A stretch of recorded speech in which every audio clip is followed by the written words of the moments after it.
Hello everyone, Champaran study point पे एक बार आपका फिर स्वागत है। हम कवर कर रहे हैं प्राचीन भारतीय इतिहास को। तो इस सीरीज़ में आज हम पढ़ेंगे साहित्यिक स्रोत। कल के वीडियो में हमने देखा था पुरातात्विक स्रोत को। तो यदि वो वीडियो आपने नहीं देखा है तो मेरे प्लेलिस्ट से आप उसे चेक कर सकते हैं, वो मेरे प्लेलिस्ट में अवेलेबल है। तो आज हम देखेंगे साहित्यिक स्रोत। पहला चैप्टर का ये दूसरा टॉपिक है जिसमें हम कवर करेंगे साहित्यिक स्रोत को। देखिए, प्राचीन भारतीय इतिहास को जानने के लिए हमने बताया था कि दो स्रोत मुख्य रूप से महत्वपूर्ण हैं। पहला है पुरातात्विक स्रोत और दूसरा है साहित्यिक स्रोत। तो पुरातात्विक स्रोत को तो हम कंप्लीट कर चुके हैं। तो देखते हैं साहित्यिक स्रोत में कितने प्रकार के स्रोत हैं। साहित्यिक स्रोत के अंतर्गत हम धार्मिक साहित्य और लौकिक साहित्य का अध्ययन करते हैं। धार्मिक साहित्य में ब्राह्मण तथा ब्राह्मणेतर ग्रंथों की चर्चा की जाती है। तो आइए देखते हैं लौकिक साहित्य क्या है, धार्मिक साहित्य क्या है और ये ब्राह्मण तथा ब्राह्मणेतर ग्रंथ क्या हैं। ब्राह्मण ग्रंथों में वेद, उपनिषद, रामायण, महाभारत, पुराण तथा स्मृति ग्रंथ आते हैं। जबकि ब्राह्मण ग्रंथों में यहाँ ब्राह्मणेतर होगा, मिसटाइपिंग है। ब्राह्मणेतर ग्रंथों में बौद्ध तथा जैन साहित्य से संबंधित रचनाओं का उल्लेख किया जाता है। यानी कि जो ब्राह्मण ग्रंथ होते हैं उसमें वेद, पुराण, उपनिषद, रामायण इत्यादि को शामिल किया जाता है। और जो ब्राह्मणेतर ग्रंथ हैं, यानी कि जो ब्राह्मण ग्रंथ, कहने का मतलब है वो ब्राह्मण ग्रंथ नहीं है, उसमें बौद्ध साहित्य और जैन साहित्य को शामिल किया जाता है। लौकिक साहित्य में ऐतिहासिक ग्रंथों, जीवनियाँ, यात्रा वृत्तांत, कल्पना प्रधान, तथागत साहित्य का वर्णन किया जाता है। तो देखिए, ये है लौकिक साहित्य जिसमें ऐतिहासिक ग्रंथ यानी कि इतिहास की घटनाएं, जीवनियाँ, किसी राजा महाराजा की या किसी अच्छे पुरुष की जीवनियाँ होती हैं। यात्रा वृत्तांत, जो भी विदेशी आए थे हमारे यहाँ, उन्होंने अपने यात्रा के दौरान जो भी देखा सुना उसे अपने किताबों में उसका वर्णन किया, उसका जो विवरण होता है वो यात्रा वृत्तांत कहलाता है। और ये सभी लौकिक साहित्य के भाग हैं। तो आइए देखते हैं सबसे पहले वेद को। देखिए, वेद बहुत ही इम्पोर्टेंट है, ये लगभग हर एग्ज़ाम में पूछा जाता है, इससे क्वेश्चन बनते हैं। और इसके जस्ट बाद ही हम एक सीरीज स्टार्ट करेंगे जीके की, जिसमें ये जितने भी जीएस यहाँ कंप्लीट किया जाएगा लेक्चर में, उसका सबका एक टेस्ट सीरीज होगा। लगभग एंशिएंट हिस्ट्री के लगभग 1000 क्वेश्चन होंगे उसमें।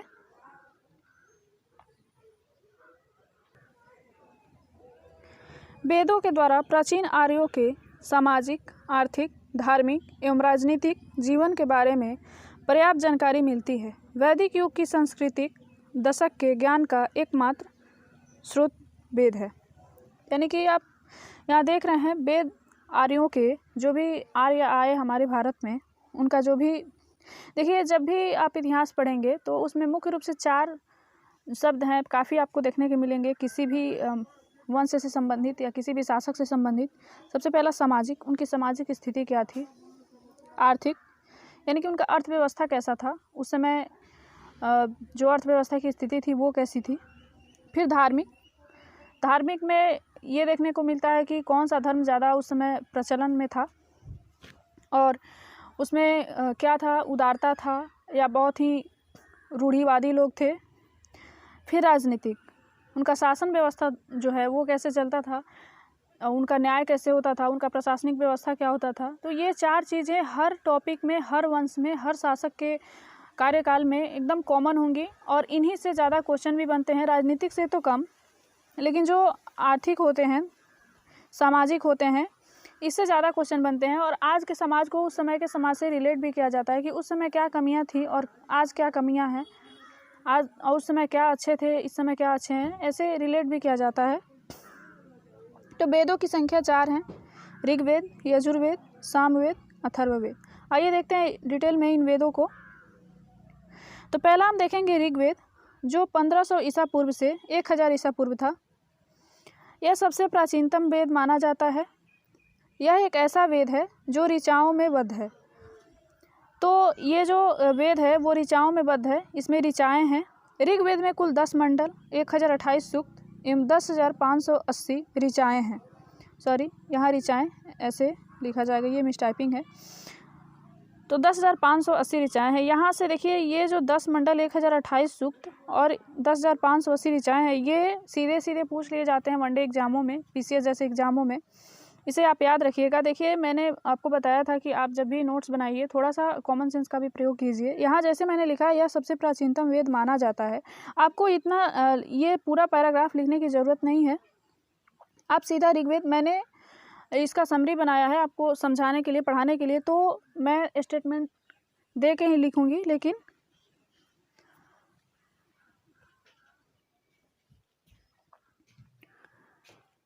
तो इनको आप ऐसे भी लिख सकते हैं कि ये जो वेद, आप सीधे ऋग्वेद को आप हाईलाइट कीजिए अपने कॉपी में और सीधे वहाँ लिखिए सबसे प्राचीनतम वेद। तो प्राचीनतम वेद से आपको ये मालूम पड़ गया कि यह सबसे प्राचीनतम वेद माना जाता है। इतना पैराग्राफ आपको लिखने की ज़रूरत नहीं है, सीधे लिखिए प्राचीनतम वेद। उसके बाद लिखिए ऋचाओं में बद्ध, दूसरा नंबर का टॉपिक डालिए और फिर लिखिए ऋचाओं में बद्ध। या ऐसे भी आप 20 में ऋग्वेद लिखकर और ऐसे ऐसे एक तीर जैसा बनाइए, फिर लिखिए प्राचीनतम वेद, फिर लिखिए ऋचाओं में बद्ध, फिर 10 मंडल 1028 सूक्त, 10,580 ऋचाएँ, फिर ऋषि होत्री करके आप लिखिए। यानी कि जो वेद पढ़ने वाले ऋषि होते थे उनको होत्री कहा जाता था। सॉरी, होत्री में 3 ऐसे रहेगा, ये गूगल ट्रांसलेटर से थोड़ा सा मिस्टेक हो जाता है। होत्री, ये 3 रहेगा, होत्री कहते थे वेद पढ़ने वाले ऋषि को। तो आप ऐसे स्टेटमेंट बना के मत लिखिए, मैंने आपको समझाने के लिए कि इसका यूज़ किया है। लेकिन आप ऐसे, मैंने जैसे बताया ऐसे आप ये डायग्राम बना के ऐसे लिख सकते हैं, बहुत ही अच्छा नोट्स बनेगा। पहला एवं 10वां मंडल बाद में जोड़ा गया। तो जो पहला एवं 10वां मंडल है वो बहुत ही पुराना है। ऋग्वेद के 3रे मंडल में सूर्य देवता, जिनको सविता भी कहा जाता है, को समर्पित प्रसिद्ध गायत्री मंत्र है। देखिए बहुत से एग्जामों में पूछे जाते हैं जो गायत्री मंत्र है वो किस देवता से संबंधित है, तो यहाँ क्लियर हो गया, ये सूर्य देवता, सविता भी कह सकते हैं, इनसे संबंधित है। 9वें मंडल में सोम देवता का उल्लेख है तथा 10वां मंडल चतुर्वर्ण समाज की संकल्पना का आधार है।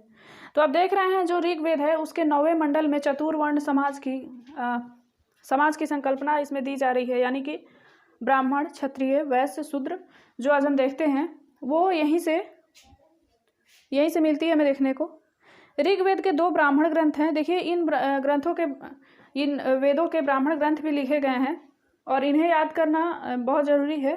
पहला ऐत्रेय और दूसरा कौशिकी, जिसे संख्यायन भी कहते हैं। तो इनके 2 ब्राह्मण ग्रंथ हैं। और भी वेदों को हम देखेंगे, उनके भी ब्राह्मण ग्रंथ हैं। अब आता है यजुर्वेद। देखिए यूनेस्को एक संगठन है, उसके द्वारा ऋग्वेद को विश्व मानव धरोहर के साहित्य में शामिल किया गया है। उसके बाद आता है दूसरे नंबर का वेद यजुर्वेद। इसमें यज्ञ के नियमों या विधानों का संकलन मिलता है। यही कारण है कि इसे कर्मकांडीय वेद भी माना जाता है। यानी कि जो भी आज हम पूजा पाठ करते हैं, हवन वगैरह करते हैं, वो सभी इसमें उल्लेखित है यजुर्वेद में, इसलिए इसे कर्मकांडीय वेद कहा जाता है। यजुर्वेद पद्य एवं गद्य दोनों में है। यजुर्वेद के दो भाग हैं, शुक्ल यजुर्वेद और कृष्ण यजुर्वेद। आज भी देखते हैं होंगे आप, जो पंडित होते हैं उनके पास ये होता है शुक्ल यजुर्वेद, कृष्ण यजुर्वेद। शुक्ल यजुर्वेद केवल पद्य में है, जबकि कृष्ण यजुर्वेद गद्य एवं पद्य दोनों में है। यहाँ आप कॉन्सेप्ट क्लियर कीजिएगा। सबसे पहली बात ये कि यजुर्वेद गद्य एवं पद्य दोनों में है, लेकिन उनमें भी जो 2 खंड हैं शुक्ल यजुर्वेद और कृष्ण यजुर्वेद का, उसमें जो शुक्ल यजुर्वेद है वो केवल पद्य में है और जो कृष्ण यजुर्वेद है तो वो गद्य एवं पद्य दोनों में है। यजुर्वेद के मंत्रों का उच्चारण करने वाला पुरोहित अथर्वी कहलाता है। इसमें जो भी हाईलाइटेड जो वर्ड्स होंगे उस पर ज़्यादा फोकस कीजिएगा आप, इसीलिए इसे हाईलाइटेड दिखाया गया है। अथर्वी कहलाता है। जैसे ऋग्वेद के जो पुरोहित होते थे उनको हम होत्री कहते थे, वैसे यजुर्वेद के पुरोहित को अथर्वी कहा जाता है। यजुर्वेद के प्रमुख उपनिषद कठोपनिषद, ईशोपनिषद, श्वेताश्वरोपनिषद, मैत्रायणी उपनिषद, ये सभी यजुर्वेद के उपनिषद हैं। फिर आता है सामवेद, तीसरे नंबर का। यजुर्वेद का अंतिम अध्याय ईशावास्य उपनिषद है, जिसका संबंध आध्यात्मिक चिंतन से है। यजुर्वेद के 2 ब्राह्मण ग्रंथ हैं, शतपथ एवं तैत्तिरीय। पीछे हमने देखा था ऋग्वेद का ब्राह्मण ग्रंथ, उसके भी 2 थे। फिर यहाँ यजुर्वेद के भी 2 ब्राह्मण ग्रंथ हैं, शतपथ एवं तैत्तिरीय। फिर आता है सामवेद, तीसरे नंबर का वेद। साम का अर्थ होता है गान। तो साम का जो मुख्य अर्थ होता है वो होता है गान। इसमें मुख्यतया यज्ञ के अवसर पर गाए जाने वाले मंत्रों का संग्रह है, यानी कि जो मंत्र गाए जाते हैं यज्ञ के अवसर पर उसी मंत्रों का इस वेद में संग्रह है। इसे भारतीय संगीत का जनक कहा जाता है। तो अगर वेद में कौन सा भारतीय संगीत का जनक है तो सामवेद है भारतीय संगीत का जनक। 7 स्वरों सा रे ग म प ध नी की उत्पत्ति इसी से हुई है। इसी वेद से ये 7 स्वरों की ध्वनि की उत्पत्ति हुई है। सामवेद में कुल 1875 ये देखिए 1875 ऋचाएँ हैं। सामवेद के मंत्रों को गाने वाला उद्गाता कहलाता है। इसमें मुख्यतः सूर्य स्तुति के मंत्र हैं। तो सामवेद में आपने देखा ऋग्वेद में भी आपने देखा था कि उसमें ऋचाएँ थी, और जो हमने यजुर्वेद देखा था वो गद्य में पद्य में था, और फिर हम सामवेद को देख रहे हैं ये भी ऋचाओं में बद्ध है और इसको गाने वाला उद्गाता कहलाता है। और ये मुख्यतः सूर्य स्तुति के मंत्र हैं। सामवेद के प्रमुख उपनिषद हैं, जैसे यजुर्वेद के उपनिषद थे। ऋग्वेद में हमने कोई उपनिषद को नहीं देखा था, हमने यजुर्वेद में देखा था। और फिर देखते हैं सामवेद के उपनिषद को, छांदोग्य उपनिषद और जैमिनीय उपनिषद। सामवेद का ब्राह्मण ग्रंथ है 25 ब्राह्मण और 26 ब्राह्मण, और यजुर्वेद का हमने देखा था शतपथ एवं तैत्तिरीय।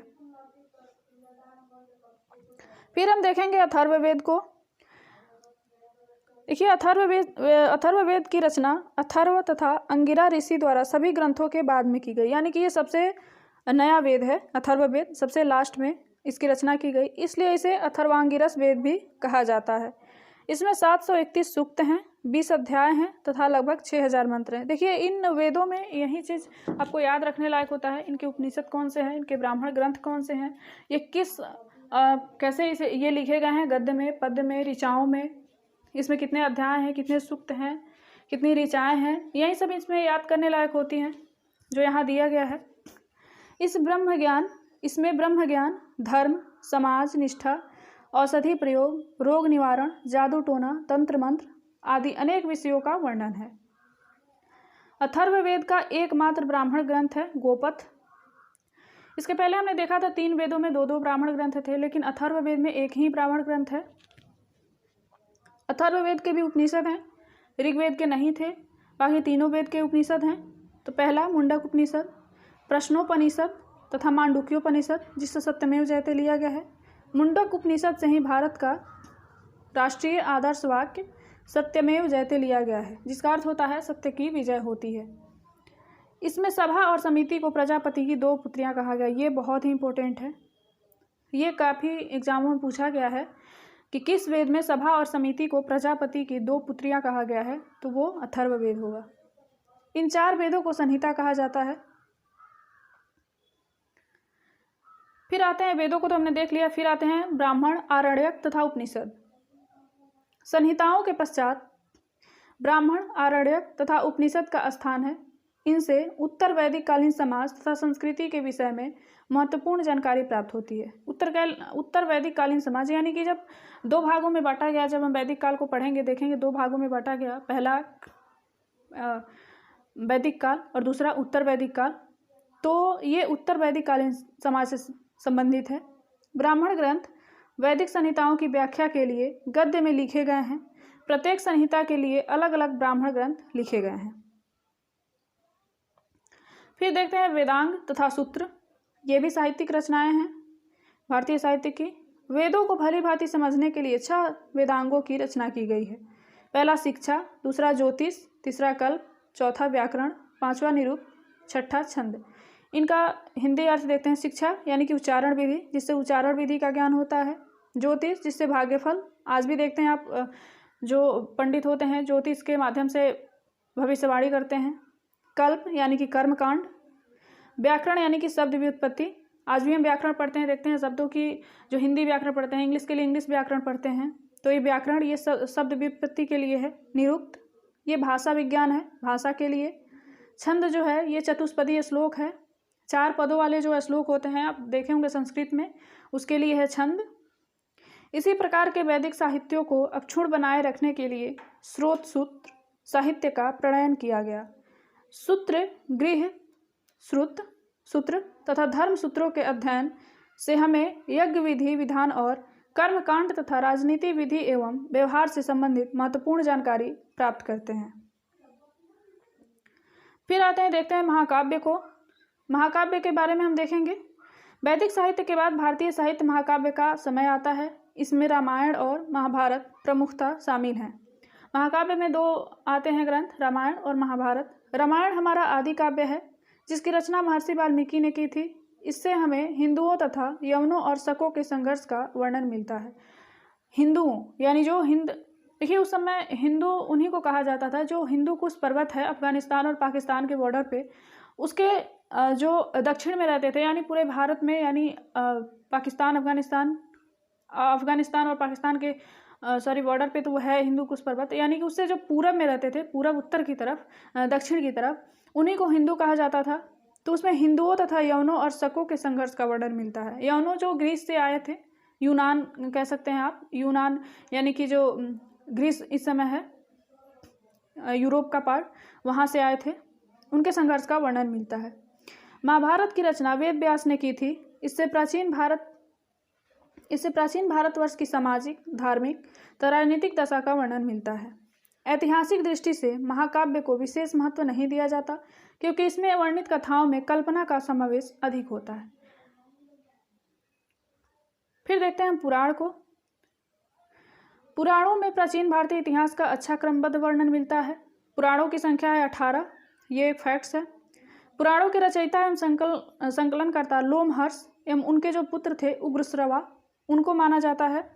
तो पुराण के 18 संख्या हैं और लोमहर्ष और उनके पुत्र उग्रश्रवा इसके रचयिता हैं। पुराणों में मत्स्य पुराण सबसे प्राचीन एवं प्रमाणित है, यानी कि जो सबसे प्रमाणित पुराण है वो मत्स्य पुराण है। पुराण प्राचीन काल से लेकर गुप्त काल तक के ऐतिहासिक घटनाओं का परिचय कराते हैं, यानी कि देख रहे हैं आप गुप्ता पीरियड जो है उनके ऐतिहासिक घटनाओं का ये परिचय करा रहे हैं। इसीलिए तो देखा जाता है इन स्रोतों को, ताकि उस समय जो भी वंश थे, शासक थे, उनका पता यहीं से तो लगता है। तो ऐसे क्वेश्चन पूछा जा सकता है, पुराणों से किस वंश का पता चलता है, किस काल का पता चलता है, तो गुप्त काल का पता चलता है। 6ठी शताब्दी ईसा पूर्व के पहले के प्राचीन भारत इतिहास के पुनर्निर्माण के लिए यह पुराण एकमात्र स्रोत है, यानी कि ईसा पूर्व के पहले जो प्राचीन भारतीय इतिहास के पुनर्निर्माण हुए उनके लिए एकमात्र स्रोत जो है पुराण है। फिर हम देखेंगे ब्राह्मणेतर साहित्य में बौद्ध साहित्य को। 2 साहित्य हैं ब्राह्मणेतर साहित्य में, बौद्ध साहित्य, जैन साहित्य। भारतीय इतिहास के साधन के रूप में बौद्ध साहित्य का विशेष महत्व है। बौद्ध साहित्य ग्रंथों में त्रिपिटक सबसे महत्वपूर्ण है। त्रिपिटक बुद्ध की शिक्षाओं का संकलन है। इसे 3 भागों में विभाजित किया गया है, विनय पिटक, सूत पिटक, अभिधम पिटक। इसे हम डिटेल में देखेंगे जब बौद्ध धर्म पढ़ेंगे, यहाँ सिर्फ हम देख रहे हैं ओवरव्यू के लिए। विनय पिटक संघ संबंधी नियम तथा आचार संबंधी शिक्षाओं का संग्रह है। सूत पिटक जो है धार्मिक सिद्धांत तथा धर्मोपदेश का संग्रह है। वहीं अभिधम पिटक दार्शनिक सिद्धांतों का संग्रह है। बौद्ध ग्रंथ जो है पाली भाषा में लिखे गए हैं। बौद्ध ग्रंथ से संबंधित जातकों में बुद्ध से संबंधित घटनाओं का वर्णन है। दीपवंश तथा महावंश नामक 2 पाली ग्रंथों से मौर्यकालीन इतिहास के विषय में जानकारी मिलती है, यानी कि जो दीपवंश तथा महावंश बौद्ध ग्रंथ हैं उनसे हमें मौर्य साम्राज्य के बारे में जानकारी मिलती है। नागसेन द्वारा रचित मिलिंद पन्नो पाली भाषा में रचित महत्वपूर्ण ग्रंथ है बौद्ध धर्म का। इसमें हिंद यवन शासक मिनांडर के विषय में सूचनाएं मिलती है। हिंद यवन शासक यानी कि जो यूनान के शासक थे मिनांडर, उनके बारे में महत्वपूर्ण सूचनाएं मिलती है हमें। नागसेन द्वारा रचित जो मिलिंद पन्नो है वो भी बौद्ध ग्रंथ है। बौद्ध धर्म के हीनयान संप्रदाय का प्रमुख ग्रंथ कथावस्तु है, जिसमें महात्मा बुद्ध का जीवन चरित्र अनेक कथानकों के साथ वर्णित है। तो महात्मा बुद्ध का जो जीवन का चरित्र है वो हमें मिलता है हीनयान संप्रदाय का जो प्रमुख ग्रंथ है कथावस्तु, उससे। महायान संप्रदाय के ग्रंथ ललित विस्तर, दिव्यावदान आदि हैं। ललित विस्तर में महात्मा बुद्ध को देवता मानकर उनके जीवन तथा कार्यों को चमत्कारिक वर्णन प्रस्तुत किया गया है। दिव्यावदान से अशोक के उत्तराधिकारियों से लेकर पुष्यमित्र शुंग तक के शासकों के विषय में सूचना मिलती है। पुष्यमित्र शुंग जब आप देखेंगे मौर्य काल का जो पतन हुआ वो पुष्यमित्र शुंग ने ही किया था बृहदत्त की हत्या करके, तो उनकी जो जानकारी मिलती है वो हमें महायान संप्रदाय का जो ग्रंथ है ललित विस्तर उससे प्राप्त होती है। फिर देखते हैं जैन साहित्य। जैन साहित्य को आगम भी कहा जाता है। जैन ग्रंथों में परिशिष्ट पर्वन, भद्रबाहु चरित, आचरांग सूत्र, भगवती सूत्र, कालिका पुराण आदि प्रमुख हैं। जैन धर्म का प्रारंभिक इतिहास कल्प सूत्र से ज्ञात होता है, जिसकी रचना भद्रबाहु ने की थी। फिर देखते हैं लौकिक साहित्य को। लौकिक साहित्य के अंतर्गत ऐतिहासिक एवं अर्ध ऐतिहासिक ग्रंथों तथा जीवनियों का विशेष रूप से उल्लेख किया जाता है। ऐतिहासिक रचनाओं में अर्थशास्त्र का विशेष रूप से उल्लेख किया जाता है। देखिए, अर्थशास्त्र की रचना जो है चंद्रगुप्त मौर्य के प्रधानमंत्री कौटिल्य ने की थी, जिसे चाणक्य के नाम से भी हम जानते हैं। इसमें चंद्रगुप्त मौर्य शासन व्यवस्था पर पर्याप्त प्रकाश डाला गया है। देखिए, अर्थशास्त्र का मतलब ऐसा नहीं है कि वो एक अर्थव्यवस्था का पुस्तक है, इससे आप कंफ्यूज हो सकते हैं। उसमें जो है वहाँ की सामाजिक व्यवस्था का वर्णन किया गया था। मौर्य काल में जो भी सामाजिक व्यवस्था थी, उनका जो शासन था, उसके बारे में वर्णन किया गया था। ऐसा नहीं है कि वो अर्थशास्त्र की पुस्तक है।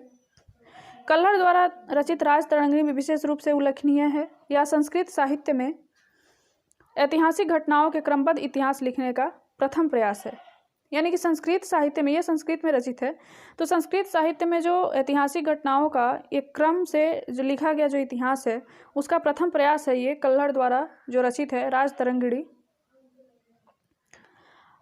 अर्ध ऐतिहासिक रचनाओं में पाणिनि का अष्टाध्यायी, कात्यायन की वर्तिका, पतंजलि का महाभास, विशाखदत्त का मुद्रा राक्षस तथा कालिदास का मालविकाग्निमित्रम आदि उल्लेखनीय है। देखिए, इनको बस याद कर लीजिएगा, इन नामों को। ये रचनाएं बहुत एग्जाम में पूछी जाती हैं, कौन सी रचनाएं किसकी हैं। ऐतिहासिक जीवनियों में अश्वघोष का बुद्ध चरित, जो बुद्ध के बारे में वर्णन करता है। बाणभट्ट का हर्ष चरित, जो हर्ष के काल का वर्णन करता है। वाकपति का गौड़वहु, बिल्हड़ का विक्रमांक देव चरित, संध्याकर नंदी का रामचरित, हेमचंद्र का कुमारपाल चरित, जयानक का पृथ्वीराज विजय आदि महत्वपूर्ण है। यानी कि ये जो इतिहासकार हैं, ये विभिन्न राजाओं की जीवनियों के बारे में लिखते हैं, तो उससे उनके जीवनियों को, राजा महाराजा जो होते थे, उनके शासन व्यवस्था, उनके जीवनियों के बारे में, उनके जीवन के बारे में, इन सभी जो किताबें हैं उनसे पता चलती हैं। फिर आते हैं विदेशी साहित्य। विदेशी साहित्य में जो सबसे पहले आते हैं यूनान एवं रोम के लेखक।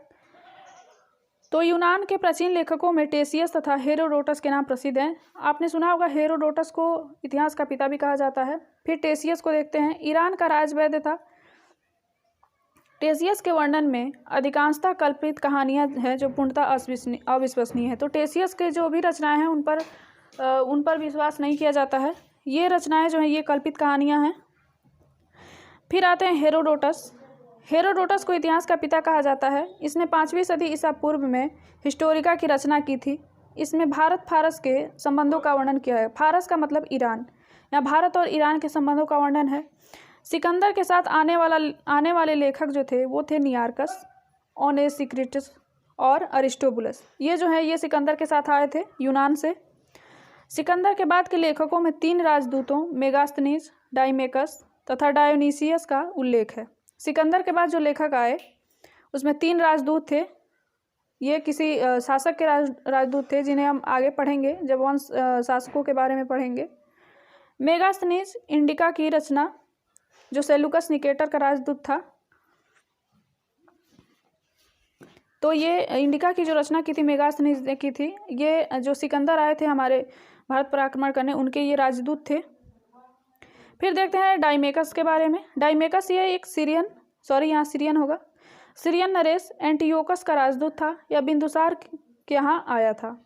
तो सीरिया जो है, सीरिया लेबनान आपने देखा होगा। अगर यदि आप वर्ल्ड मैप की वीडियो देखना चाहते हैं तो हमारे प्लेलिस्ट में अवेलेबल है, वहाँ से आप देख सकते हैं। तो ये जो सीरियन नरेश थे, एंटियोकस का राजदूत था ये डाइमेकस, यह बिंदुसार के दरबार में आया था। फिर डायोनीसियस हैं, यह मिस्र नरेश, जो मिस्र के नरेश थे, मिस्र यानी इजिप्ट, उसके टॉलमी फिलाडेल्फिया का राजदूत था। जो बिंदुसार, अन्य स्रोतों में अशोक भी मिलता है, के दरबार में आया था। बिंदुसार ये वो हैं, ये बिंबिसार से आप कंफ्यूज नहीं होइएगा। ये बिंदुसार हैं जो चंद्रगुप्त मौर्य के पुत्र थे, अशोक के पिता। फिर आते हैं प्लिनी। इसने 1ली सदी में नेचुरल हिस्ट्री नामक पुस्तक लिखी, जिसमें भारत के पशुओं, पौधों और खनिजों पदार्थों की जानकारी मिलती है। इनकी जो रचना है वो बहुत ही प्रसिद्ध है और ये बार बार एग्जाम में पूछे जाते हैं, क्योंकि जो प्रकृति के बारे में जो जानकारी मिलती है इनकी ही पुस्तक से मिलती है।